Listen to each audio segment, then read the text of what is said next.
Përshëndetje and welcome to Inside Albania with me, Alice Taylor. This week I'm joined online by a very special guest, Romana Vlahutin.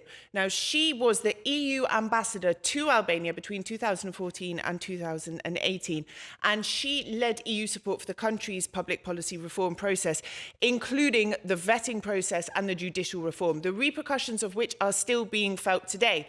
Now, obviously, when you're an ambassador, when you're in a diplomatic position, it's a bit difficult to say what you really feel, what you really think, and to give a personal assessment of things. So I jumped at the opportunity to interview her, now she's left her position, on what it was like in Albania at that very crucial moment in time, how things have progressed, and how she sees the result of the justice reform today. Welcome to Inside Albania. Thank you so much for taking the time to do this interview. I'm sorry it can't be in person, but it's wonderful to have you with me today. Thank you very much for having me. I'm also sorry it can't be in person, but happy to be with you. Now, let's jump straight to it. You were the EU ambassador at a time that I consider was really crucial for Albania. It was during the time when I just arrived here. And it was very important in terms of Albania's reform path. Now, you called the justice reform the mother of all reforms. And I'm wondering, looking back at the time when you were EU ambassador, when the justice reform was sort of starting, and fast forward to today, 2025, how do you assess its impact? Do you think it's fulfilled its purpose? Do you see it positively? Is there anything that you think could have been done differently? Indeed, it was a crucial moment. And I remember vividly when you go for a mission, you get something called a mission letter, and my task was justice reform. And I remember a discussion with someone who was very, very senior in the commission at the time, in charge of enlargement, not the commissioner himself, but someone really, really high up. And, I was full of enthusiasm. I was myself coming from a country that just recently joined the EU. I was telling him, okay, we will do this justice reform and then we will move on. It is crucial for Albania to get this recognition and something that is called positive avis. So positive confirmation from the European Commission that all the tasks have been fulfilled, so that Albania can open its sort of formal path to the European Union membership. And I remember him telling him, basically, hold your horses, your job is justice reform, and other reforms with it, but justice was key. Yes. Because of the facts on the ground, and also a perception that Albania was, a place where, it was reigned by crime and corruption, and no member state would basically support it. And he told me, hold your horses, do your justice reform. It will be difficult enough, and don't dream about getting the AV and moving so fast. Yeah, it will take time. And I was like, okay, let's see.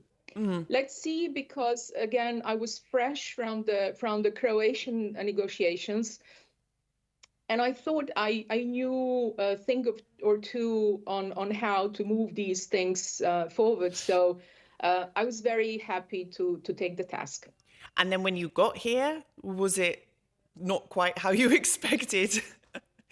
Did you think, oh, when God? I got No. I mean, every country is a story for itself. Every country in transition has its own issues.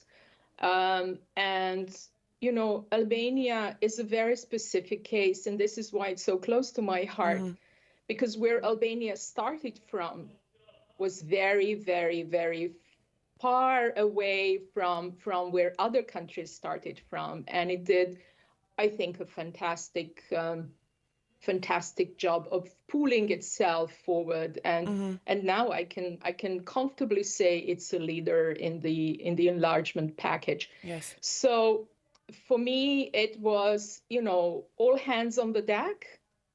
Everybody gets to work and let's move. And I remember even now, I don't know if I had a free weekend. I was just constantly on the road, going around, doing things, trying to reach out to as many people as possible in all parts of Albania. Because it's one thing when you sit in Tirana and when you talk to the usual crowd, and something completely different when you go around, see people, talk, see for yourself. So for me, it was incredibly important to see for myself the country and what the state in general it is, and what needs to be sort of recommended or done to help. Now, the vetting process itself, that was when I'd come to Albania. This was sort of starting, and I mean, to put it politely, it was a bit of a mess, like the actual process. I mean, the number of judicial members that resigned or were fired, I mean, that was the point of it, but it sort of, I mean, it brought the system to its knees. We had non-functioning institutions. We have backlogs that we still have today, in courts. I have a case against someone in appeal, and it's been there since 2019, There are still problems. Was this part of the plan? Were we expecting things to be that sort of problematic? And when we look today, do you think we are where we should be? I think it was really important, and it's really important to be very realistic. The mess that judiciary was before the reform was far larger. Yes, yeah. And it was a kind of a mess that belonged only to a very privileged group of people who were abusing basically everybody else. And the first thing I did together with my colleagues, and in particular, the American ambassador at the time, where we forged the fantastic partnership, EU and US, was to, again, go around and talk to people. And I understood something that was actually the only thing that scared me. And it was this fear to hope. People are afraid. We're afraid to hope. They don't want to be let down. Change. Exactly. Yeah. I think there was so much hope and so many times when they were let down that I thought, this cannot fail. This has to succeed. First, because it's the only way Albania will move on to the negotiation path to the EU. I mean, it was clear. But second thing is because people need to, just the citizens of Albania need to get this trust that the institutions will do their job. And I remember the opinion polls at the time, and you would always have NATO, US, EU at the top with, 80%, 90%, etc. And then judiciary getting 2 or 3%. Yeah. And that was just, it was terrifying. Yeah, it was sad. And it was clear that something was so profoundly wrong. Yes. That it had to change. So when you ask me whether there was a success, I saw some latest opinion polls. And to me, it's really, in a way, nothing short of a miracle on a trust level, how many people trust, especially the special prosecution. Yes. So, yes, I think, and I always say it was worth every second, it was worth everything to do it. And you cannot expect something that was not existent or was existent in a very wrong form to be changed into something functional in a very short or a very tidy way. And a decision, and I think it was absolutely the right decision. There was a decision to start from the top. Because one of the key things about this was credibility. And if the reform didn't start from the top, I don't think it would have been credible, because by the time, that the vetting process would come to the top, many maneuvering would have happened to spare those who were responsible. So this is why there was a period where things were not as functional as they would have been in the normal circumstances. Yes. And also, let's be honest, there was a lot of political or underground movement to slow it down and etc. So it was a very interesting process where at the very beginning, I think some of the people at the top politically were not actually paying attention to the details. They were not reading the small script. Yes. They were even lazy, or they believed, it's another blah, blah. And, in the end, we will do as we please. And now they're all in prison. When they realized, and now when they realized that actually this was happening, then they started, a terrible war, or how you want to call it, against it, try to slow it down, try to discredit, try to kill, try to derail, try to. But we still have that now. We've had all these high-profile arrests and investigations and imprisonments, and people from every side of the political spectrum have been saying, "Oh, it's being weaponized by this one. You're picking on me. It's not. It's corrupt. It's etc. etc." Do you see it as an independent entity, as justice being free from corruption, from pressure, from interference? Is it functioning as well as we could expect, do you think, at the moment? It's been now, 10 years since the beginning of the process. And I think it's functioning miraculously well. It's just compared to a number of other, reform countries.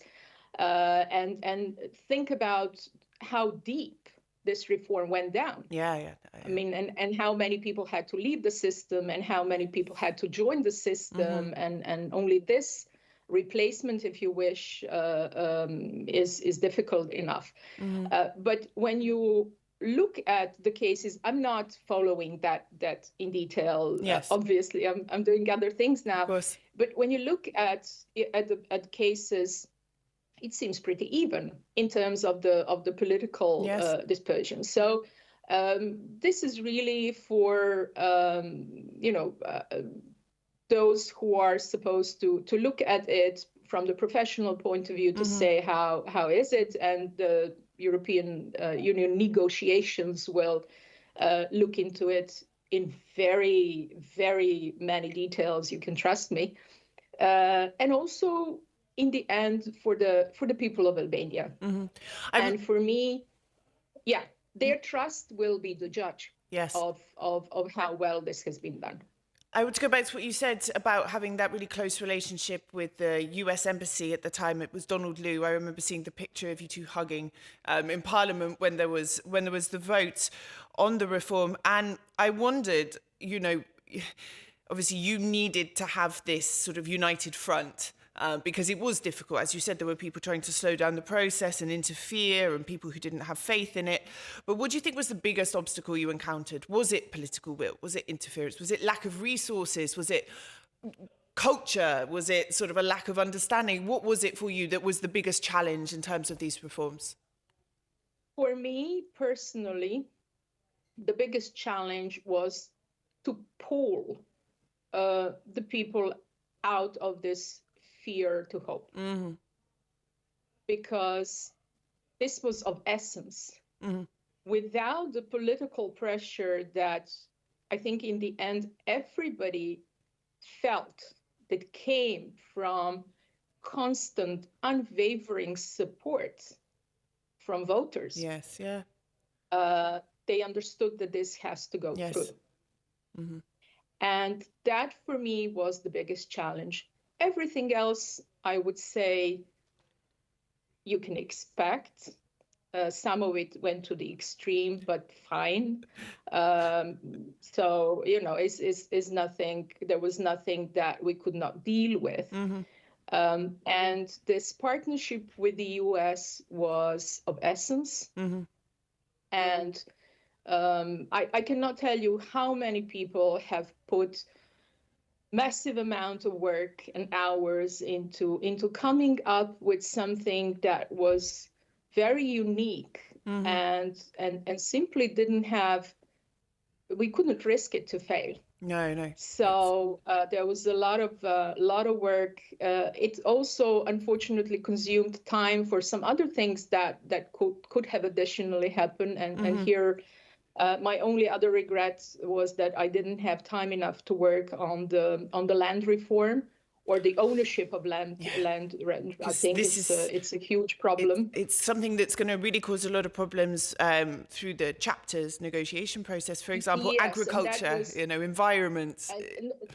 Just in general, just the feeling of justice. Yeah, of course. Just the feeling of justice. If you have people who have spent their life feeling that justice was not done to them, then you have a problem. So, but it was clear, it was obvious from everything that the justice reform and having a solid justice system was prerequisite for Albania to move where, in a very, I have to say, quick time has arrived now.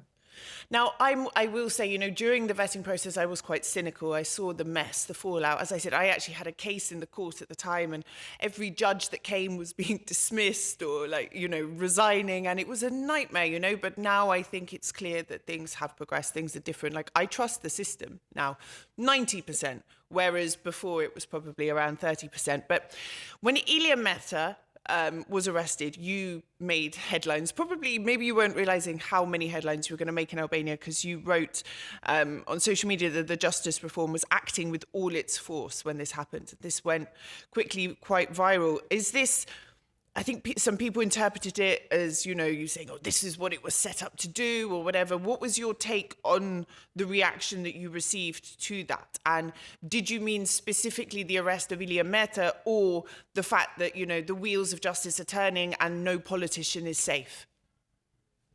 I mean, as you said, I didn't expect, and I didn't think about it when I wrote it. Welcome to Albania. Yeah. This is a moment that proves that just a person, an individual who held every single high office in the country, president, prime minister, minister of foreign affairs, president of parliament, has also come under the spell of justice. And in that sense, there is no untouchables. And that was one of the messages when I was still in Albania that I was constantly trying to convey. What we are trying to do here is to create an institution, justice institution, where there will be no impunity. Yes. Where there will be no untouchables. And where, everyone will have to answer to the court of law. Of course, there is a due process and all that, but it's important to get this sense that there is no impunity. And because impunity was something that sort of people got used to. Impunity was something that robbed them of their trust and this hope that things can change. And making clear that impunity is gone as a concept, I think has been extremely important. Yes. So it's not about an individual person. It's just that in this case, it was really someone who held all the highest, offices. So I thought that was also a sort of. Exactly. That was a very, very important moment. So, as you said, Spack has sort of struck without fear or favour. There's from every party, people have been arrested, imprisoned, investigated. And we had statistics at Euronews as well that Spack is now more trusted than the US Embassy for the first time ever, because the US Embassy has always been the most trusted institution. Now it's Spack, which is a huge accomplishment, because the data from sort of 4 or 5 years ago even, it was bottom of the list or very near the bottom. But Prime Minister Edi Rama, he said during the election campaign that he will bring Spack back to its constitutional, sort of in line with the constitution. He'll reel it in, I'm paraphrasing. And then we had Sali Berisha, who is not a friend of Spack, I think we can say. He said that it should be dissolved, you know? So you have the most trusted institution in the country that everyone trusts, basically. And then you have all the politicians saying, oh, it needs to be brought back in line, it needs to be dissolved. Even the newer parties that we saw in the election campaign, not necessarily newer, but the smaller parties, they were saying that Spack is under threat from the bigger parties. Is Spack under threat? Who's protecting Spack? Can it survive sort of political attacks from every angle? Spack is protected by the Albanian constitution. And, you know, I got asked this question while I was still in Albania. Mm-hmm. I don't know how many times I was asked, oh, this is not going to last for long. You know, who is going to save this reform, etc. And my answer was always, this is now a constitutional reality of Albania. Mm-hmm. And it's the constitution and also the expectations of the people, you know? Once you get this sense of institutions functioning, Mm-hmm. you don't want to go back. No. And moving towards the EU further or deeper into the integration will just strengthen this. Mm-hmm. And also you will have a very, very serious and very disciplined analysis of what is going on. And I'm not scared. I'm not scared because this is really something that once as a citizen you get used to. Mm-hmm.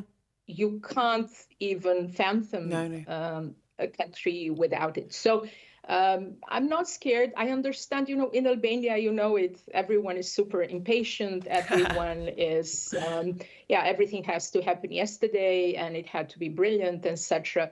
These things take time. Mm. But I think as well, you know, these things take time. The Prime Minister, he won the election on a EU membership ticket. To then do anything to jeopardize that by interfering with Spack would be political suicide, I think. You know, from the perspective of the people, the EU. I don't expect, I don't see it happening. I don't expect anything that will derail Albania's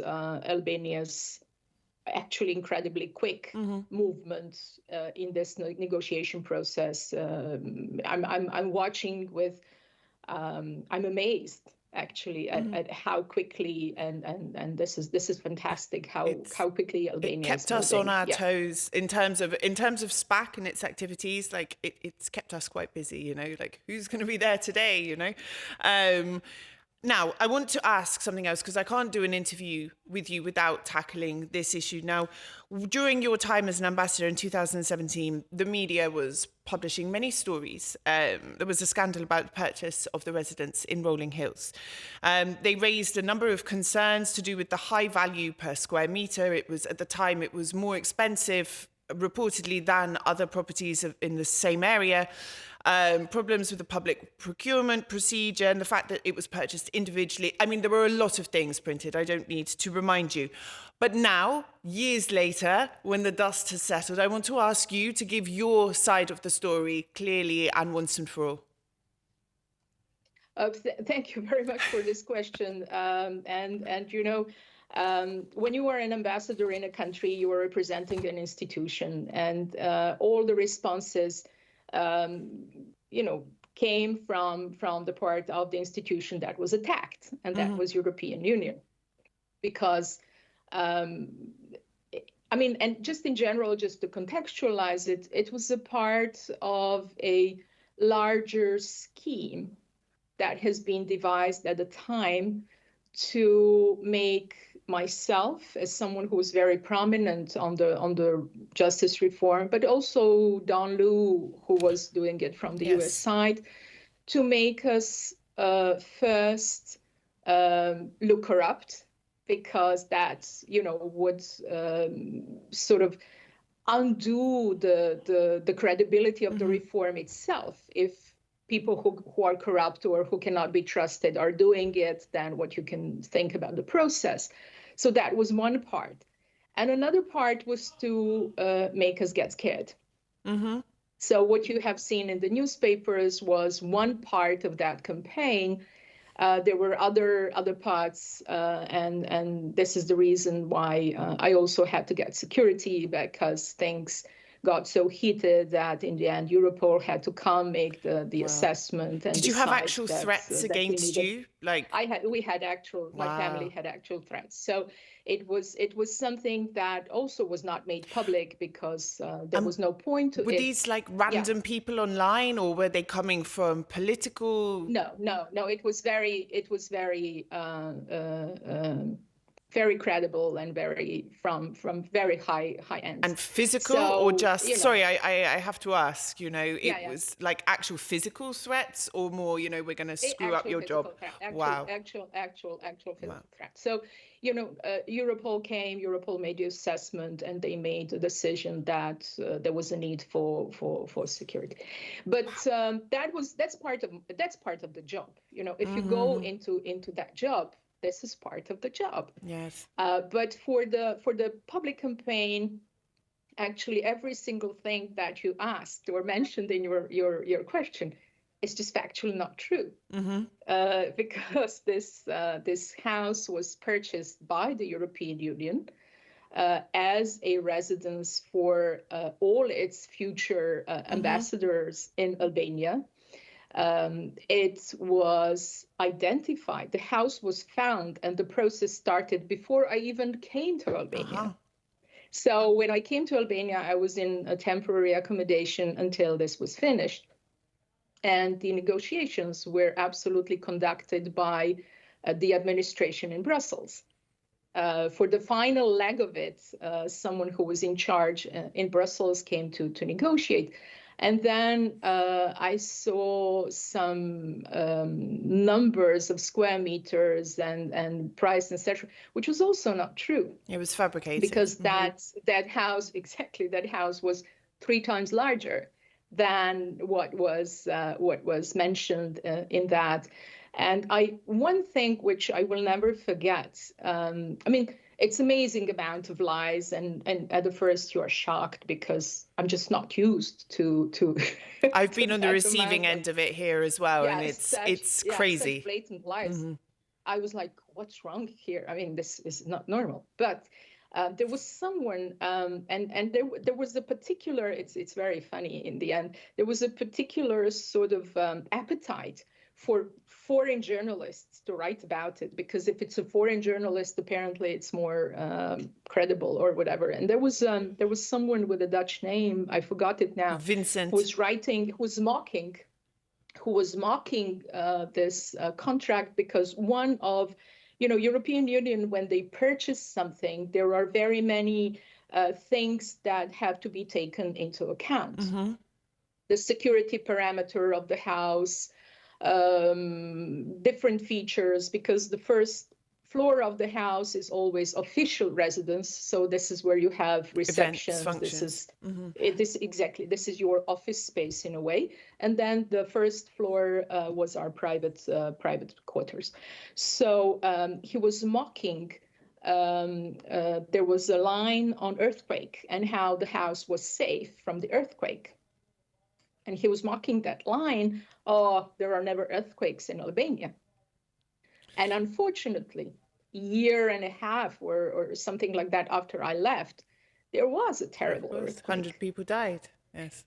Exactly. So, you know, there is a reason why all these elements are part of scrutiny on which house will be the residence of the European Union's ambassador, because European Union in the end is also legally responsible for the life and safety of people living in that residence. So for them, and in the end, I didn't buy it for myself. No.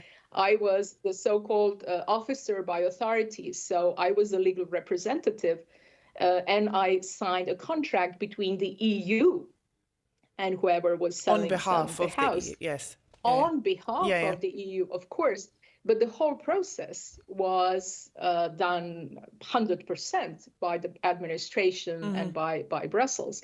But at the time, as maybe uncomfortable as it might have been to see all these things recycled in the media, I really didn't have time or energy or patience to deal with that, because there were far more important things to do.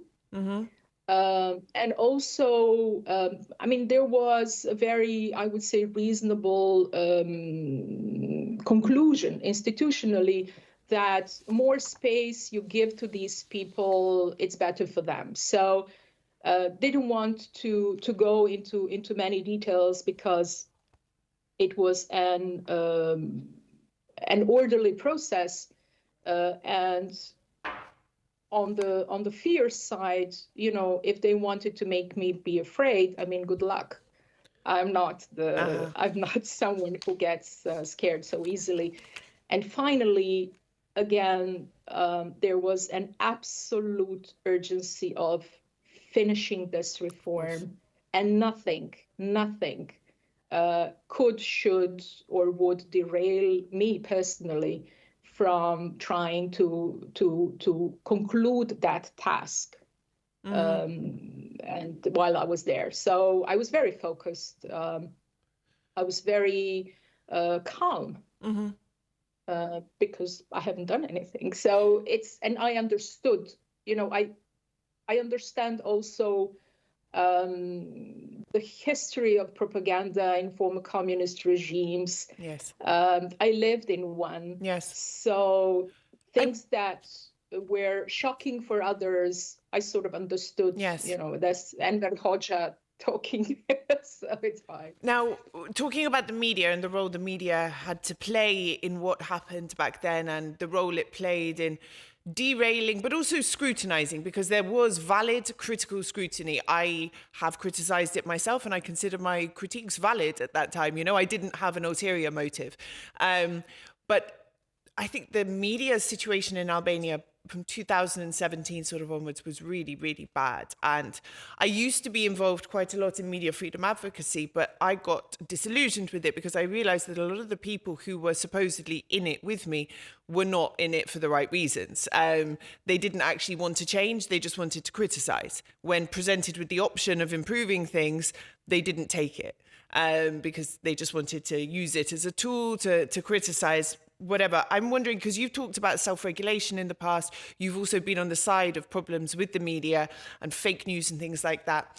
And of course, I don't expect that you monitor the Albanian media continuously even today, but do you see an improvement? Do you think things have changed? I feel that they have. I'm not doing investigative journalism like I was 5 years ago, so I don't feel the heat maybe so much, but I do feel like things have got slightly better.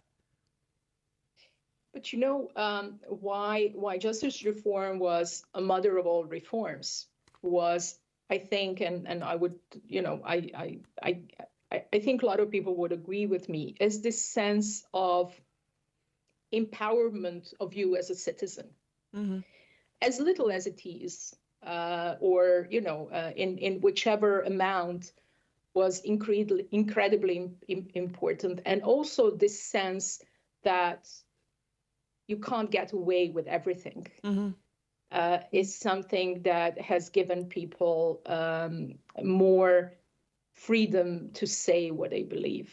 To be a journalist in Albania is very, very difficult. Yeah. And I remember discussions in the delegation and wider in the EU institutional context where at some point, there was a hope that the market will regulate media. And I was like, no, in this type of markets, it doesn't happen. So what we need to do, and I tried to reinstitute some really grant support, financial support for independent media, because it's incredibly difficult to be independent when you are at complete mercy of whoever is your employer. and people, then there are some people who are happy to sell themselves for whatever. But those who want to do their job properly and those who are true journalists, I really always felt that it was an immensely difficult job, and every support that would mean an independent source of financial income would be of great help to bring further, capacity of the society and media space to tell the truth. So I don't know if that has in the meantime happened, but we had an idea of, again, reinstituting the grant schemes to support independent productions, to support people who want to do their job properly. But again, I don't envy anyone who is a journalist in Albania. It's I was living in Malta before I lived in Albania, and I was a colleague of Daphne Caruana Galizia when she was murdered, and that's why I left Malta. And then when I was in Albania, I was doing sort of more investigative type of journalism, and I left in the end because I had a daughter, and it got to the point I had people I didn't know outside my house, people shouting at me in the street. I had plainclothes police officer protection a couple of times. I had death threats, and you just get to a point and you're like, okay, I've done my time doing this. I've got a child. I need to, even like mentally, it can be so stressful when you're just dealing with corruption and all these negative things all the time. Sometimes you just have to make a switch to something not less important, but slightly different. It is hard. But I do think things have improved slightly, but we have a long way to go. But we can say that for countries in the EU today as well. My colleague's murder is still not served. It's not solved, for example. We still haven't seen justice for that. So now I have the $1 million question for you. Can Albania join the European Union by 2030? Can it close the chapters by 2027? Absolutely. Absolutely, for two reasons. First, the context has dramatically changed, and European Union has this urgency of consolidating European space, and enlargement is a pivotal part of that. But even more than that, Albania is really marching through these negotiations, and it's great to watch. And in a way, I can tell you, I saw it coming because there is a absolutely genuine wish of the citizens of Albania to finally become part of this larger union, not of Europe, because Albania is, has been in Europe from forever, but to become part of this larger community, and also a lot of incredibly hardworking people. And I don't think you can thank enough to many people who are doing their part in the administration. A lot of women, I have to say, a lot of young women, a lot of very well educated people who are doing everything they can from the technical point of view, and most of all this genuine push and wish of the people to do that. You don't find that in many other countries that are in the same process. And I think the European Union and the member states, they see it. Yes, I think, I think they will join by then, but I don't think it will be completely merit-based. I think it's a mixture of effort, political will, the desire of the people, the fact that Albania is one of the most pro-EU countries in Europe, and the political context at the moment. I think a great number of different factors come together at a specific time, and that will mean that it will join the EU, rather than, as it was a few years ago, it would have been more about satisfying every single criteria there and then before you even have a chance. That's just my view from the outside.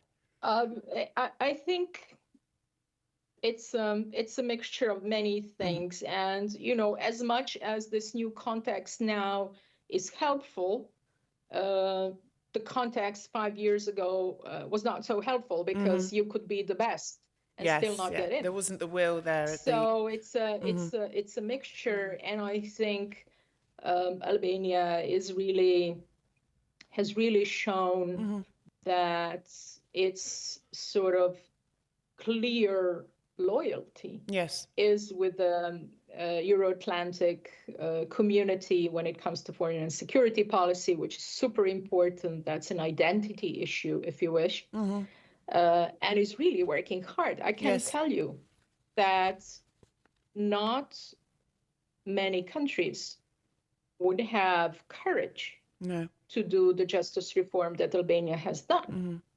Not that they would not need it, but they don't have courage or capacity to do that. So I think it can.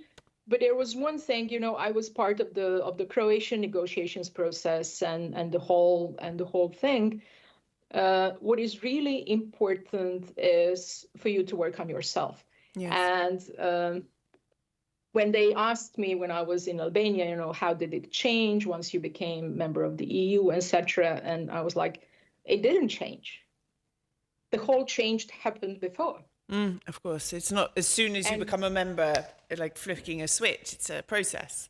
Yes, yes. I mean, many things become smoother because you don't need, you know, some paperwork or this or that. But and it also becomes safer. It becomes safer because you are not alone. You know, both Croatia and Albania are what they call small countries. And for these smaller countries, it's really important that you are part of a larger community. I want to ask you another question just about your life here. Now, I've asked this question to a previous US ambassador off the record, but it was, you know, the EU ambassador and the US ambassadors are like uber celebrities here. Like, you know, everything you say or do is just in the spotlight, is reported. You can't just pop to the shop to get, you know, a pint of milk or whatever, or sit in your local cafe very easily, particularly the US ambassador. But I'm wondering what your experience with that was like here. You know, were you sort of expecting that level of sort of personal and professional scrutiny, of not being free, perhaps, to go as you know, where you wanted, when you wanted? How did you deal with that on a sort of personal level? Was it a bit overwhelming? I mean, it's part of the job. And I think in the time when I was there, it was even harder or more acute because of the justice reform. So you have to be very careful. You have to be very careful in every aspect, because then people, you know, criticize everything from you know, some silly, stupid things, or what you wear, or a hug, this and a that. handshake. Yeah, whatever. Yeah. And, you know, I was in a situation where they were filming me crossing the street, sending me pictures that were taken from balconies around, filming me in the restaurant, in a coffee shop, I mean, all kind of stuff. Paparazzi style. I mean, even worse than that. Wow. You could have a sense of someone, you know, just being after you nonstop. But what for me was incredibly heartening was the reaction of just people. You know, the lady who was selling the flowers on the corner from my office. Someone I really, even today, I mean, these days, share some texts with, who was guarding the parking lot around the corner, and just general people. And wherever we would go around. And this is one thing which I believe I sort of brought into fashion in terms of behavior, to go to different places and then put it on social media. Because I had a feeling that not only the outside world doesn't know how beautiful Albania is, but also Albanians don't fully realize what you know, what a gem they have. Yeah. So if I can post some pictures of me, you know, climbing the mountains up north, or going down to Trimades, or going to Girocastra, I was very happy to do that, because I thought that would just help the general sense of, you know, this is really worth working for. And you know, when this whole scandal, as you called it, happened, and were the heights of attacks on us during the justice reform, there was this open letter by one of the greatest European artists, Ismail Kadare, who wrote a letter basically apologizing, although he had nothing to apologize for. But it was... He gave it to you? He wrote a letter to you apologizing? It was an open letter. It wow. was an open letter. So, and just people, you know, I cannot tell you how many times it happened to me. You just walk down the street, and there is this whole security around you, and someone comes and says, "Can I hug you?" Usually women, of course. And I might say no if it was one generation. Yeah, there is one generation in Albania which I really have immense respect to. And that's the generation of our parents, you know, grandparents of kids now, who I don't think they even understand what their grandparents went through. No, they don't. And this genuine goodness that was coming from them, you know, they would tell me, take care, you know, they are crazy, be careful. I will keep it for the rest of my life. Now, my last question. You are no longer an ambassador in Albania, but you have a strong connection here. You said you come back here, you love Albania, you follow what's going on from afar. Albania is becoming a lot more popular now. I mean, I remember when I came in 2017, and there wasn't many foreign people here out of choice, you know, that weren't here for a specific work posting. That's very different now. We're millions and millions of tourists every year. How do you sum up Albania to someone who says, "Oh, you used to work in Albania. What's it like?" How would you sum it up for them? I have, you know, to me, it's very specific, because I was born very close to Albania. And for most of my life, or for half of my life, it could have as well been on another planet. Because it was so closed off. We didn't know anything about it. We had friends from Kosovo, because the ties between Croatia and Kosovo were very strong and are still strong. So I knew Albanians, but not from Albania. So for me, it was really like opening, you know, a magical box. It's a beautiful, beautiful little country with, I think, some of the most genuinely good people I have ever lived with. And everyone I meet, I just tell them, go. Don't go in July and August, because it's a disaster, but it's a disaster everywhere. But go in the spring, go in the autumn, and just, you know, just take it. It's a very beautiful place. And, you know, maybe I'm joking. Coming from where I am, it's my Illyrian genes or whatever, because it's a big mixture. It's a big mixture of population there, but it's home. It's home for me. It's home. I'm now talking to you from Dubrovnik, which is where I was born, and is of course home as well. But it's home. It's another home I have. It's all part of Illyria. Yes. Thank you so much. Thank you for your interview and your time today. Thank you. Thank you very much as well. Good. That's all for this week. You can watch Inside Albania every Saturday on Euronews Albania at 4 o'clock, on our YouTube channel Euronews Albania, or across all major podcasting platforms. Until next week, Mira Pavshim.